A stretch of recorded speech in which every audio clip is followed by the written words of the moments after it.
Morning, good afternoon, and good evening, everyone. Welcome to the MiFOOD webinar series number 5 on the digital transformation of food security and migration. My name is Zhenzhong Si. I'm a project research manager of the MiFOOD project here at Balsillie School of International Affairs in Canada.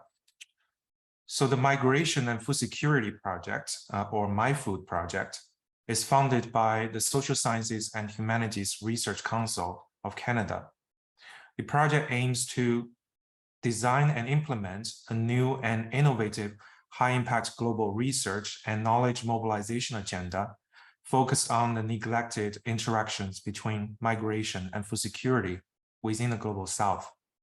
The project is being implemented by the Hungry Cities Partnership, or HCP, a research collaboration between over 90 researchers and partner organizations in 13 countries. Please check out our website at hungrycities.net. You will find various useful information and research projects we're working on and research outputs in relation to food security and migration. Before we introduce our speakers today, I would like to acknowledge that Wilfrid Laurier University's Waterloo campus and Balsillie School of International Affairs are located on the shared traditional territory of the neutral Anishinaabe and Haudenosaunee peoples. This land is part of the Dish with One Spoon Treaty between the Haudenosaunee and Anishinaabe peoples and symbolizes the agreement to share, protect our resources, and not to engage in conflict. From the Haudenosaunee Proclamation of October 25th, 1784, this territory is described as 6 miles deep from each side of the river, which refers to the Grand River, beginning at Lake Erie and extending in proportion to the head of said river. The proclamation was signed by the British with their allies, the Six Nations, after the American Revolution.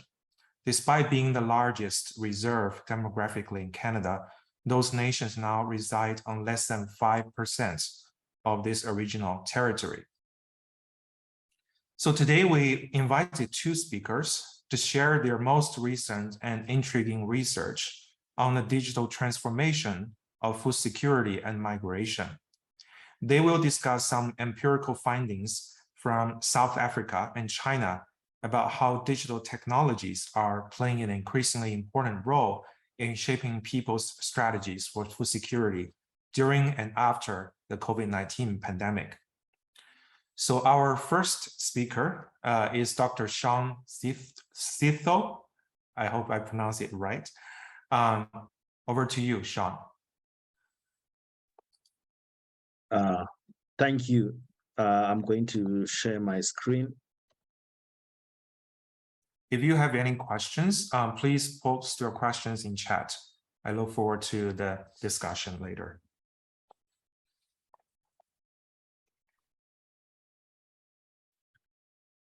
The presentation title is Digital Remittances and Cross-Border Food Transfers, a recent insight from Zimbabwean migrants living in Cape Town, South Africa. The outline presentation comprises of the introduction, the background, study area, methodology, key findings, and conclusion. Digital technology is evolving and advancing at a rapid pace. Also, innovative digital platforms and mobile technologies are expanding and providing solutions to social, economic, and financial issues. For example, fintech or financial technology facilitates the use of mobile devices by migrants and applications to transfer digital remittances. Digital remittances entail using online or self-assisted payments or transactions through a bank or non-bank deposit establishments, such as e-money or mobile money. The significance of digital remittances was highlighted mainly in Sub-Saharan Africa in 2020, at the peak of the COVID-19 pandemic, when the lockdowns, border closures, and mobility restrictions disrupted the use of informal channels and caused a notable shift to the use of digital pathways that can be utilized in the absence of physical interactions. In the last decade, evolving literature and debates on digital remittances and mobile transfers have emphasized that they are accessible, speedy, inexpensive, and facilitate the financial inclusion of migrants. But the principal attention of digital remittance debates has been on money or cash remittances.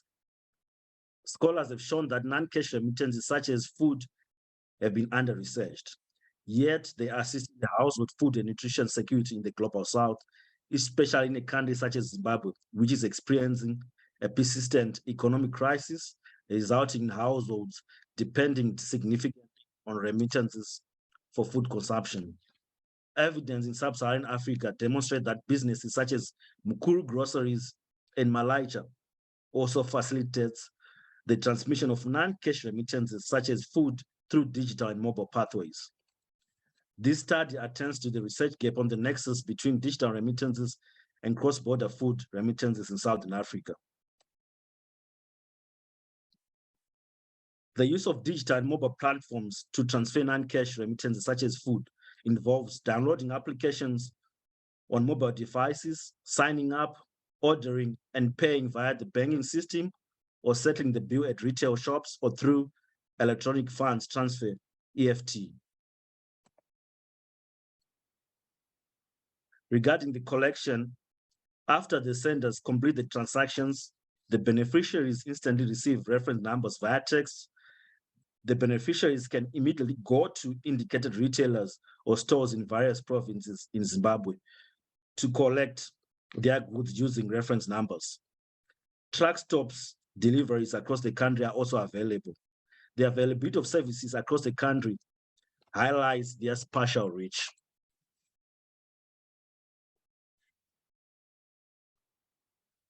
Concerning the study area, the study was conducted in various locations in the southern and northern suburbs of Cape Town, South Africa. The city is one of the urban areas in the country which are popular destinations for international migrants, including Zimbabwean migrants who migrate in search of employment and economic opportunities. To ensure diversity, the participants were from diverse backgrounds, such as occupations, gender, age, and income brackets. The study is based on a mix of questionnaire surveys and in-depth interviews. First, the findings indicate that Zimbabwean migrants based in Cape Town send food remittances back to Zimbabwe. Regarding the use of digital platforms to send remittances, the results show that they are mainly utilized whenever possible. The common remitted goods included essential food items such as cooking oil, rice, sugar, and mealie meal. Striking was the utilization of digital platforms to remit perishable foods such as meat. This was enabled by the instant and convenient tools provided by digital channels. Digital pathways are one of the main channels used to remit food. Noteworthy, the narratives from the Zimbabwean migrants uncover the shift from informal channels to digital channels because of the COVID-19 pandemic, lockdowns, border closures that disrupted the use of informal channels. Other insights provided with that digital channels are user-friendly, affordable, and speedy. The study also highlighted that digital channels are mainly used because they are accessible and reliable, especially their availability when there's limited access to other channels. The expansion of pathways was enhanced by several factors, such as first, COVID-19 disrupted informal channels. The participants indicated that social media interactions, posts, news helped them find alternative channels such as digital ones. Second, the distance between Cape Town and the Zimbabwean border is almost 2,000 kilometers. Thus, it can take several days for goods to reach the beneficiaries. It is also challenging to send perishable food, such as meat, via road or informal channels because of the distance issue. Digital platforms are faster and more secure. The digital pathways also have some drawbacks. For example, the narratives highlighted issues such as goods being out of stock and getting options such as waiting for new stock to arrive or getting a refund.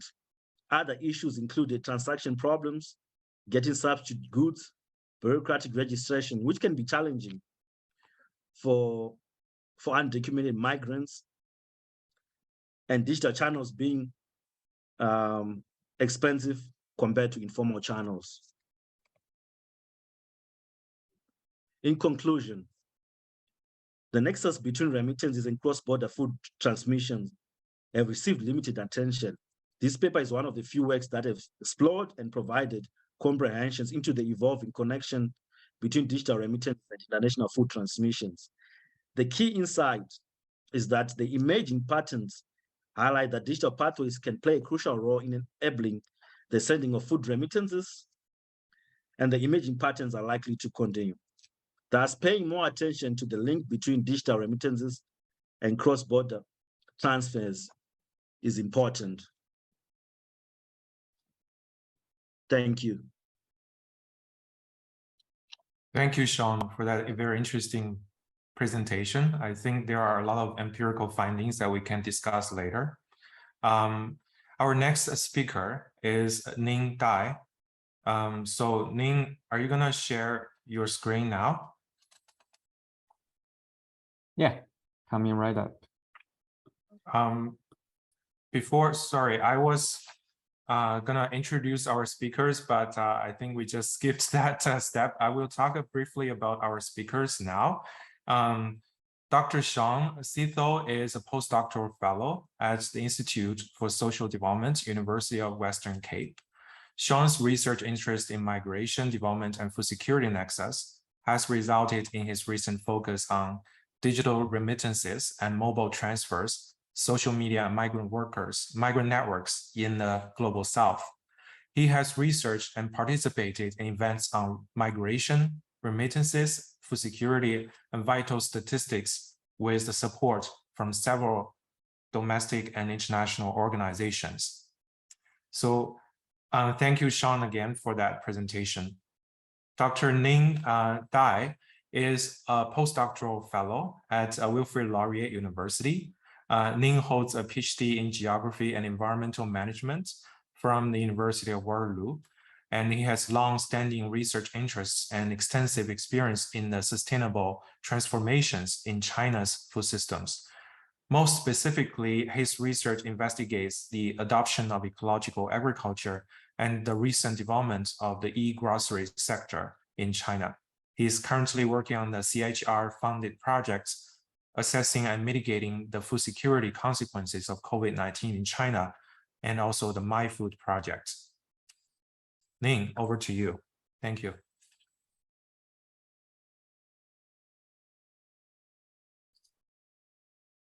Thank you, Zhenzhong. And hi, everyone. This is Ning, and I am today presenting a paper co-authored by Zhenzhong and with Phoebe Stevens. And today I will be talking about a rising star in China's food retail market, the e-grocers. And by the name, you can get the meaning e-grocers, meaning that these grocery shops are selling the food in the digital platforms. And they have been growing very fast in China in recent years. So today in this presentation, I will introduce to you the financial drivers of the rapid development of China's e-grocery sector, and also the food security implications. So throughout this presentation, I will provide with you first an overview of the food retail sector in China and its e-grocery industry.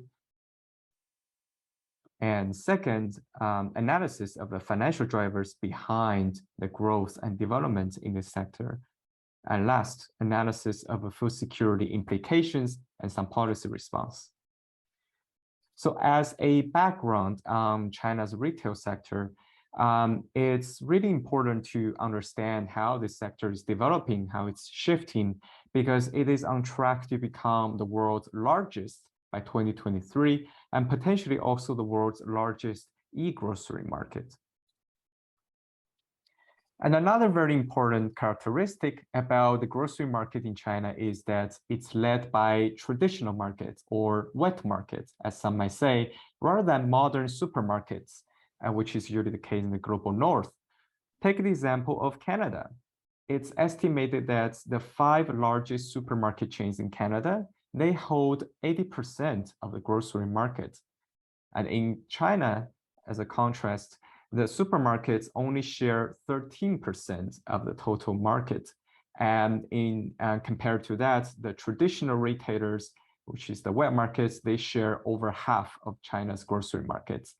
And you can see the others take up 30%, and the others include the e-grocers, includes the street vendors and other independent grocery shops. And the e-grocers, as I've talked about in the very beginning, have been growing very rapidly in the past 5 years. So in this figure, you can see how the total value and the growth rate of the e-grocer sector have been changing between 2016 and 2021. We can see very clearly that the e-grocery market has been expanding at double digits over the past 5 years. And it peaked at almost 40% in 2020. Although you can see that very interestingly that the growth rate took a sharp downturn in 2021. Why is that the case? We'll come back to this later. And I have another figure here for you to show that the fast growth of e-grocery sector in China. So this figure displays the grocery market share online versus offline between 2016 and 2020. And online sales are marked in the green color. You can see that it's growing steadily over the past years, and the growth rate has been accelerating. For example, it increased from 8% in 2019 to almost 15% to 2020. So we know that in China, the supermarkets didn't really take over the traditional wet markets. So the supermarket revolution didn't really come true. But there is an e-grocery revolution happening, and the e-grocery revolution might have a larger impact on China's food systems. And therefore, it is important to understand the drivers of the rapid expansion of e-grocery in China. The existing studies have discussed part of this hyper growth we're seeing is because of the changing consumption habits, meaning that younger generations of shoppers are buying more frequently online. And also the pandemic created a demand for contactless food delivery. However, in this study, we'll highlight another important driver that has not been discussed so much in the scholarly literature, that is the financial funds that are underpinning the expansion of e-grocery. So in this chart, you can see the total value of all financial deals happened in the e-grocery market between 2013 and the first half of 2020. So this graphic suggests that there were very clearly spikes of consumers' interest in 2020 and 2021. And in the following slides, I'd like to show you the diversity within China's e-grocery sector and also within its financialization process. So by the source of funding, the e-grocers can be put in 2 groups, the startups and the spin-offs. So the startup companies, including here they put the logos of them, the Miss Fresh and Dingdong, and they are the pioneers of the e-grocers. So meaning they're the first movers into the market. And they grew by appealing to the investors from the tech-focused private capital investors, including Tiger Global, Goldman Sachs, and Tencent. Also appeal to government asset management companies, including CICC, which stands for the China International Digital Corporation, and some municipal level asset management companies, such as the one you're seeing, the Qingdao Council Development Corporation. And also some of them have managed to go public in the US stock exchange. And compared to the startup enterprises, they're also China's largest leading tech giants. E-commerce companies have established their e-grocery spin-offs, and these are late movers into the e-grocery sector. So, for example, Alibaba, China's largest e-commerce corporation, Pinduoduo, another top contender in the e-commerce sector in China, and Meituan, China's leading prepared meal delivery services, they have all channeled funds to back their e-grocery businesses. And as I mentioned, these are late movers to the sector, and they were founded after the startups. And this indicates that not only investors, but also the tech corporations took interest in the e-grocery businesses. So now that we know there are diversified financial activities going on in China's grocery sector, you may wonder, why is it important to study these activities? Because it not only has important implications for the food security in China, but also these dynamics linked to the scholarly discussions on financialization as a global process that's reshaping the food systems across the world. So financialization, by definition, refers to a process in which the financial actors and financially driven motivations have taken a larger role in society across all sectors in the economy. So scholars have discussed that digitalization, as we've seen, the rise of e-grocers reinforces the financialization by the leading actors in the food retail sector. And the financialization process increases the power of retailers over suppliers and consumers. So there's a discussion on the ascendance of power of the retailers. And these analyses are mostly based on the context of a global north. So our study has identified some different dynamics developing in China, and I'll show you after the discussion of a case study. So now let's discuss the food security implications of the fast development of e-grocers, and I'll use a case study of Miss Fresh. So Miss Fresh was one of the early mover into the e-grocery sector. It was established in 2014. It features a 30-minute rapid delivery service from once the order is made to the doorstep of the consumers. And within 8 years, it has successfully raised 11 rounds of funding at a total value of $2 billion, the highest among all e-grocers by far. It also went public in June 2021 at NASDAQ at a valuation of $3 billion. Yet, despite its success in financing, the business has been operating at a loss.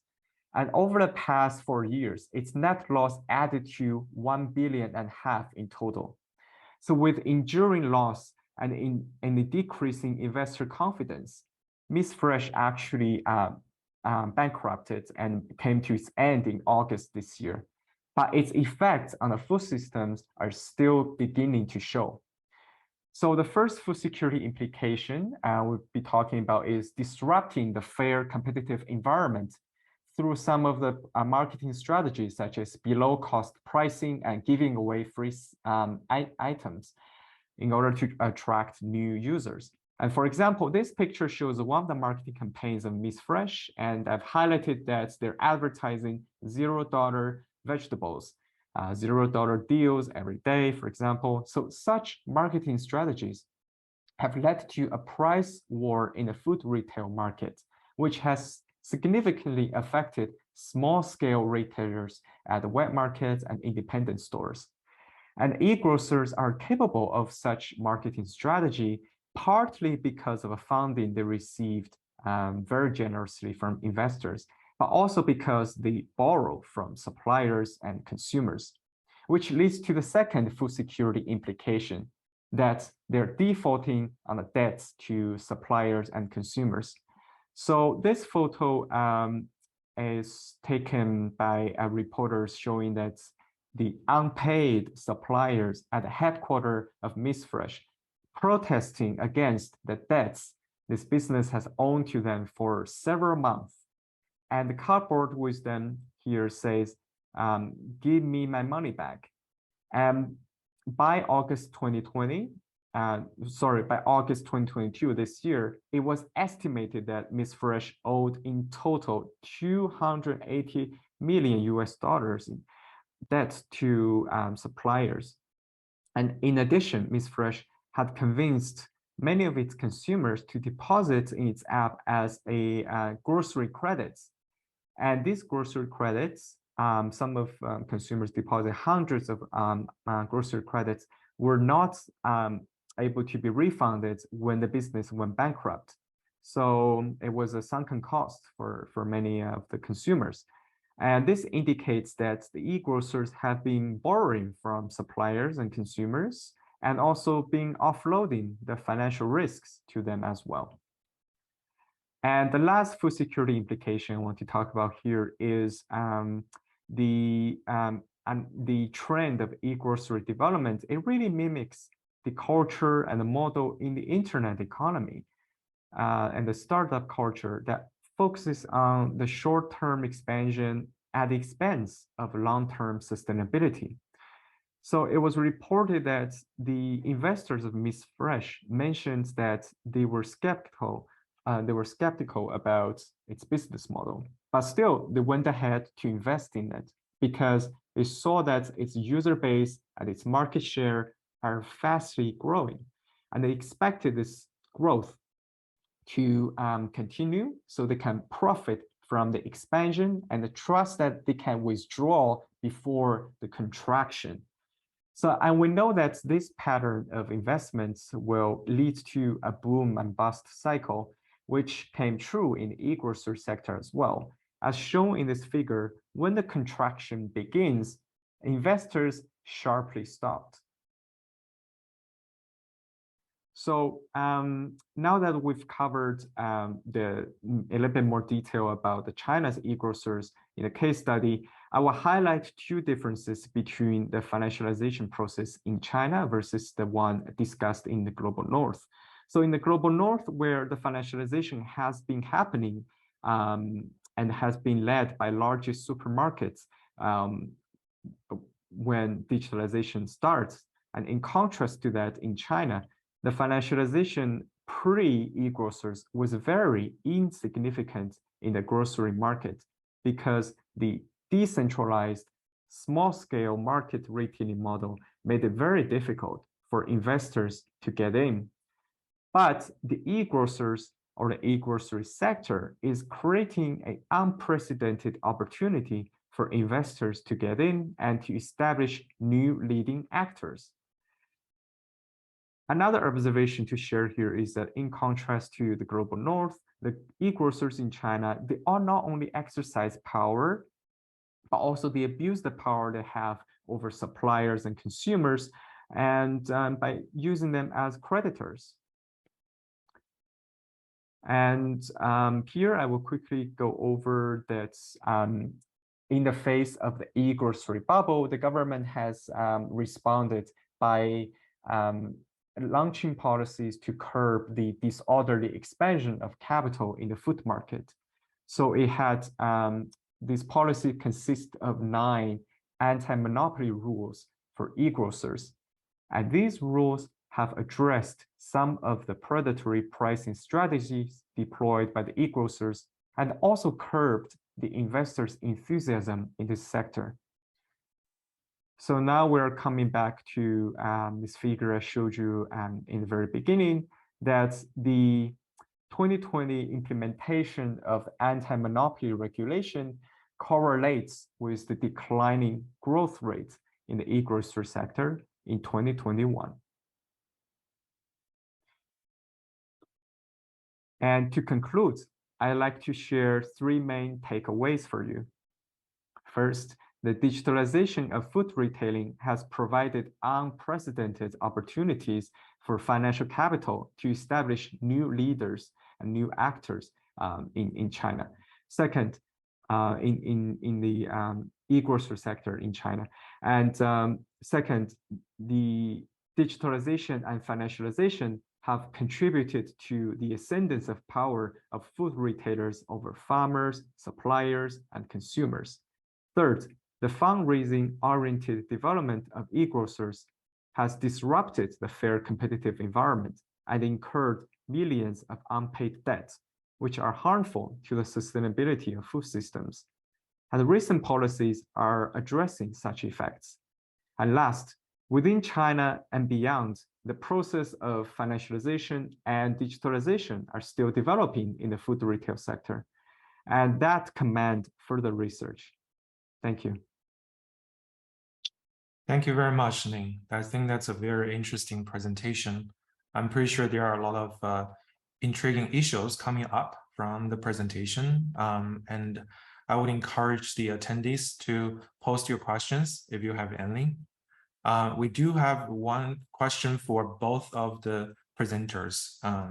So to both of you, to what extent are remitters and consumers likely to revert to pre-pandemic remitting and shopping behaviors as the impact of the pandemic recedes? Sean and Ning, anyone of you want to address this first?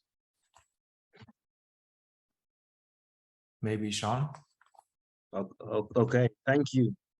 The emerging pattern, I think they're likely to continue.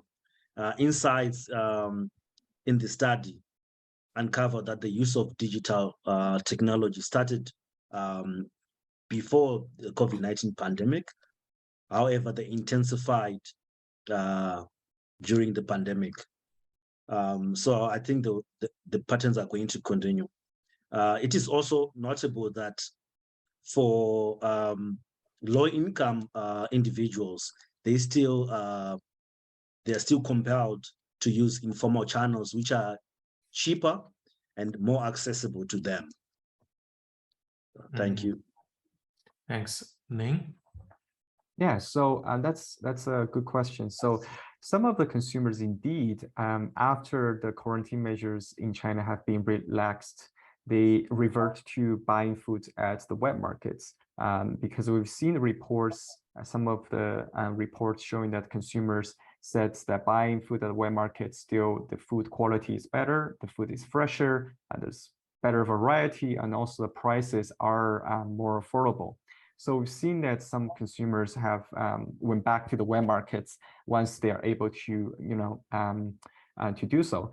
But we also see that the e-grocery sector has retained some consumers, especially the younger generations of shoppers who have the money, but they don't have the time to really do the grocery shopping at the physical stores. So these are the users that still keep buying food through the e-grocers. Thanks. While we're waiting for more questions from our attendees, let me ask a question for Sean. So Sean, could you please tell us a bit more about how social media has been playing a role in facilitating digital remittances, and also does social media improve or contribute to the improvement of their own food security in South Africa? Oh, thank you. So first, in terms of their interactions when COVID-19 pandemic started, and also the lockdowns, people were not sure how to send goods to Zimbabwe. So there are groups on WhatsApp, there are groups on Facebook, there are also interactions on platforms such as Twitter. So people were asking, how can we send the foods back home? So their interactions, posts, chats, and also reviews were actually crucial. Some were actually telling people, you can use this channel. We have used digital platforms. On the other side, the service providers themselves, they have pages on WhatsApp, they have pages on Facebook, others have pages on Twitter where they advertise their services and also notify customers that they are actually available even when other channels are disrupted. Mm-hmm. That's interesting. Daniel, if you have anything to add, please unmute yourself. Yeah, thank you. The two presentations are quite interesting and they highlight a number of issues. Both presenters remind us to think about how we might want to frame this issue of digital food transfers. Should we just focus on the impacts, on the food security impacts alone, or should we look at other aspects? I want to try to look at both as I, very briefly.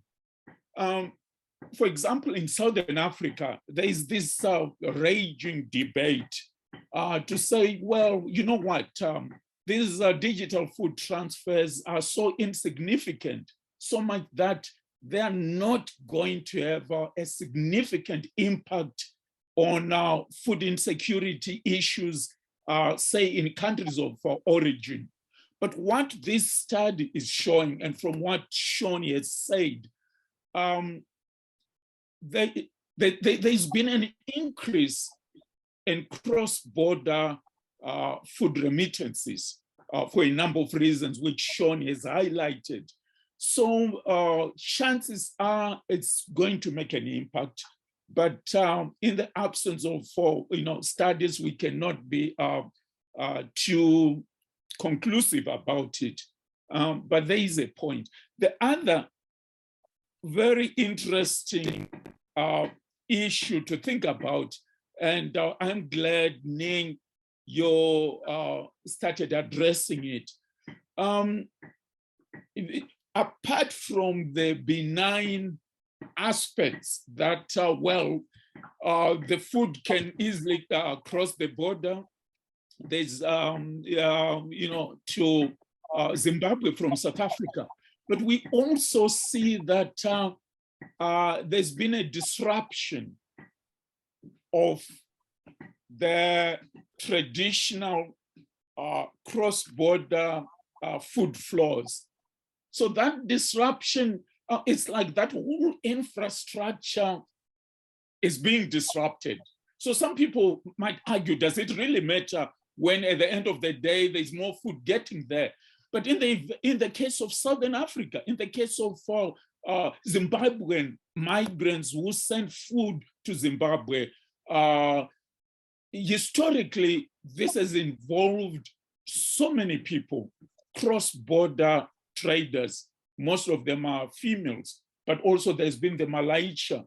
So what we see, it's very possible that as this financialization, as this sort of alliance, whether it's a holy or unholy alliance between financialization and digitalization, as long as it strengthens the disruptive aspects on the infrastructure of the traditional food flows, really need to be examined and unpacked. Yes, you are solving a problem, but in the process, are we creating another problem?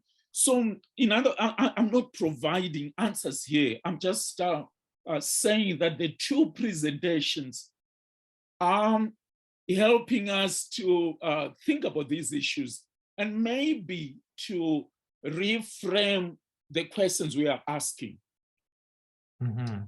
Thank you.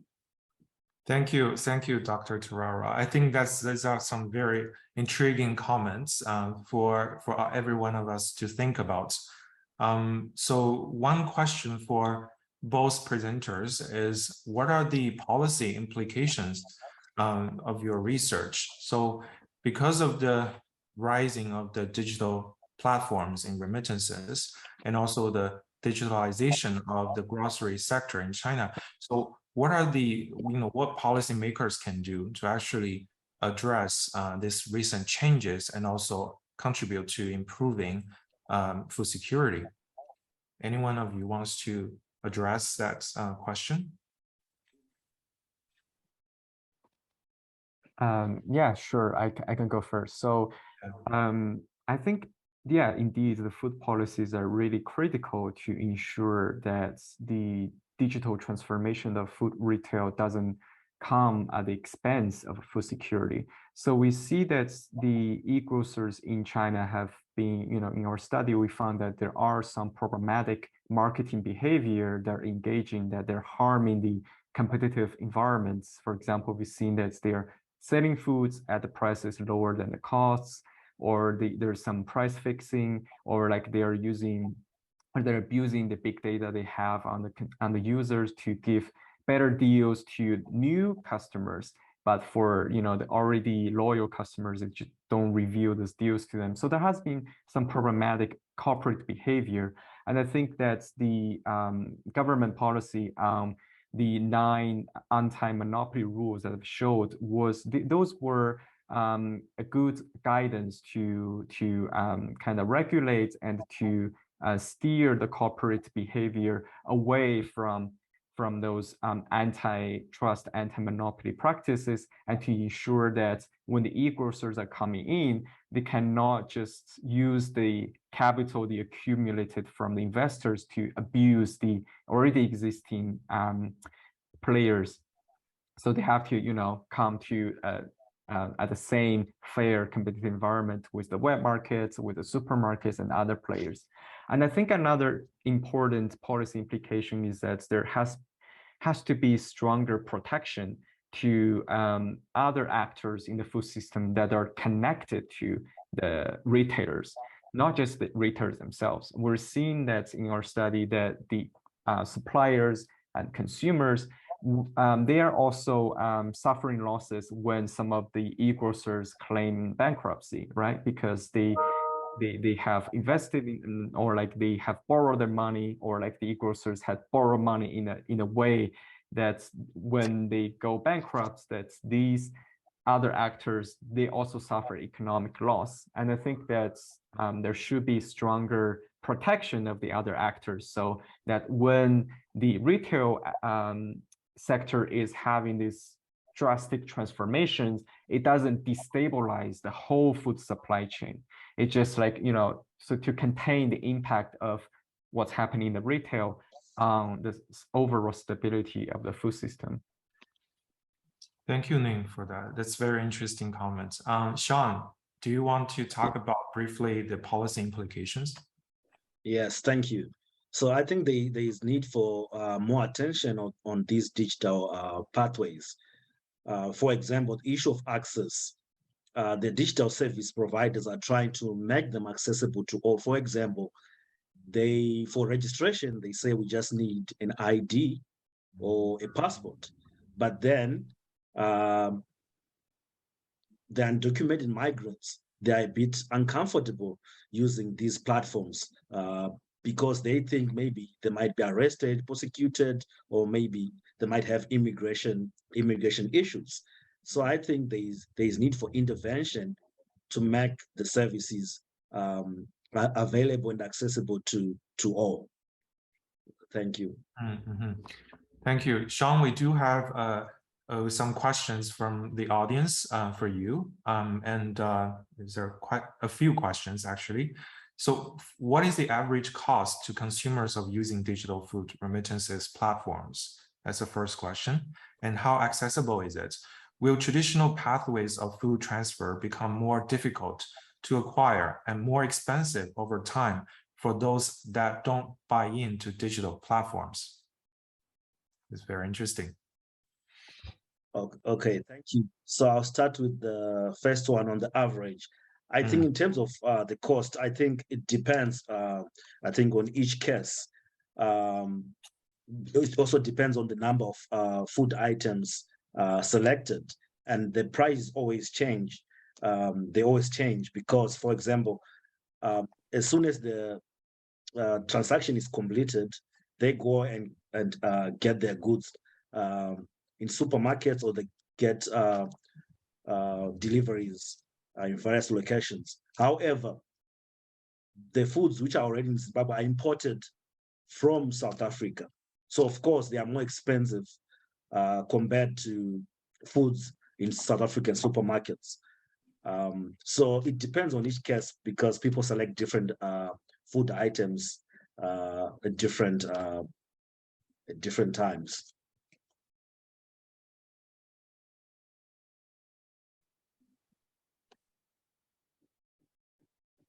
And how In terms of accessible? access, Yeah, I was actually reading the question on the issue of access. So as I noted earlier, they're actually accessible to all. They just need an ID or a passport. They don't ask for permits. The only downside is maybe one is to have a mobile device. So if one doesn't have a mobile device, they have to go to service providers. So there are actually locations in various locations in South Africa where people can go and do the transactions, make the payments. So it's not only via the banking system where people can make the payment or EFT. They can actually go and make the payment directly at the service providers or at supermarkets. How about the last question?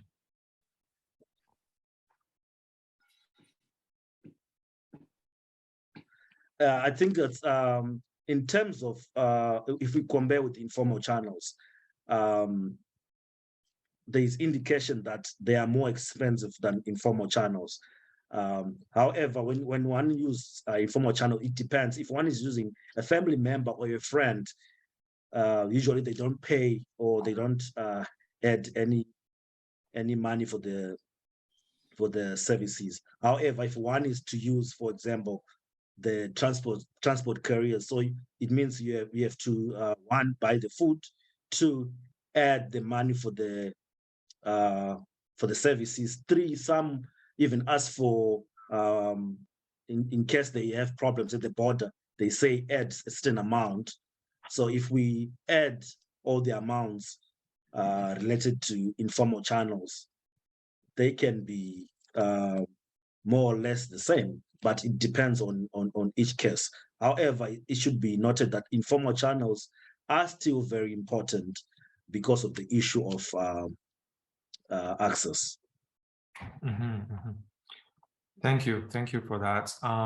Ning, I have one last question for you, because you mentioned that two different kinds of e-grocery players. One is the startups, one is the big giants, tech giants spin-offs. So could you please tell us a bit more about the differences of these two kinds in terms of their business model, for example, and or investment approaches of investment?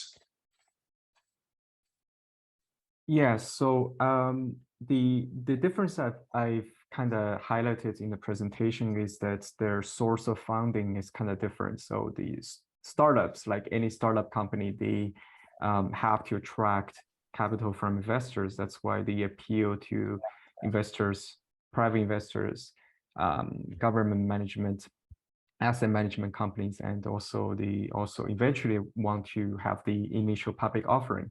And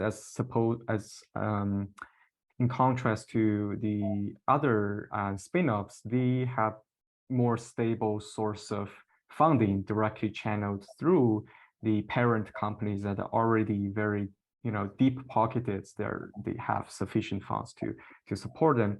And interesting, actually, there's a difference in the business model as well. So the startups, most of the startups, they are using this rapid delivery services. So which means that they promise that they would deliver the food to the doorstep of consumers usually within an hour after the order has been placed. And they're able to do so mostly because they have built those mini warehouses in the cities and mostly close to the residential neighborhoods. so that when the order has been made, then they would immediately dispatch some driver to deliver the order.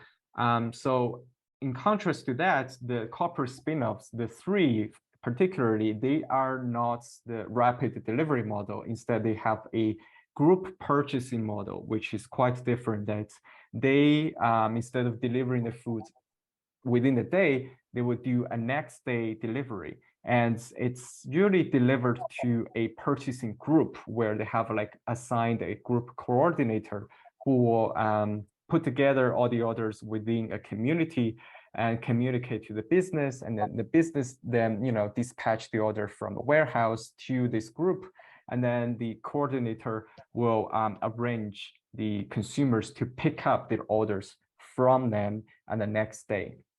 So in a way of operating, it's also different, and it's also notable that the group purchasing model, in terms of operation costs, it's much lower, because there's a scale of economy, and also like there's, for individual order, the labor cost is also much lower.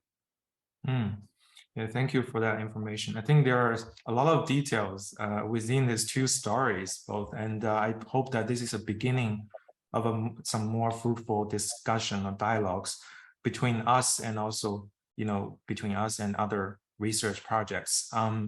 Well, I think our time is up, and I want to thank both presenters for this very engaging presentations, and also thank you to those who are able to join us today.